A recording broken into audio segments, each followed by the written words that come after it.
UGC net परीक्षा में भी हुई धांधली। इनपुट मिलने के बाद बड़ा फैसला, लाखों छात्रों को फिर देना होगा एग्जाम। परीक्षा होने के एक दिन बाद ही रद्द।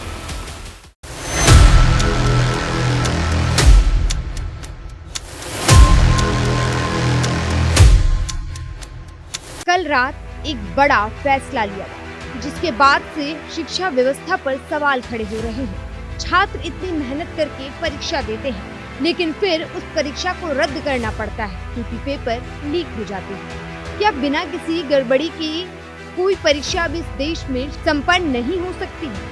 आपको बता दें कि 19 जून की देर रात को शिक्षा मंत्रालय ने नेशनल टेस्टिंग एजेंसी द्वारा आयोजित कराए गए यूजीसी नेट परीक्षा को रद्द करने का ऐलान कर दिया। परीक्षा आयोजित होने के एक दिन बाद ही सरकार ने परीक्षा रद्द करने का ऐलान कर सभी को चौंका दिया। एनटीए द्वारा कराई जाने वाली नीट की मेडिकल एंट्रेंस परीक्षा पहले से ही सवालों के घेरे में और फिलहाल सुप्रीम कोर्ट में इस पर सुनवाई चल रही है।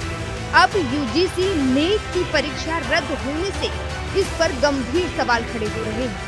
आपको बता दें कि एनटीए ने इस बार ऑफलाइन तरीके से ओमार शीट पर परीक्षा कराई। देश भर में 317 केंद्रों पर 11.21 लाख छात्रों ने परीक्षा दी थी। हालांकि परीक्षा रद्द होने के बाद अब परीक्षा दोबारा कराई जाएगी। यूजीसी नेट परीक्षा का आयोजन भी नेशनल टेस्टिंग एजेंसी ने किया। साल 2018 से ही एनटीए यूजीसी की तरफ से ये परीक्षा आयोजित करवा रही है। पहले ये परीक्षा कंप्यूटर पर आधारित थी, लेकिन इस साल एजेंसी ने तय किया कि छात्र अलग अलग सेंटर्स पर एक साथ पेन और पेपर की मदद से ये परीक्षा देंगे।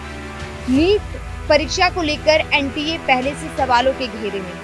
देश के मेडिकल कोर्सेज में दाखिले के लिए भी परीक्षा एनटीए ने ही करवाई थी, लेकिन 4 जून को नतीजे घोषित होने के बाद से उसकी मुश्किलें बढ़ गई।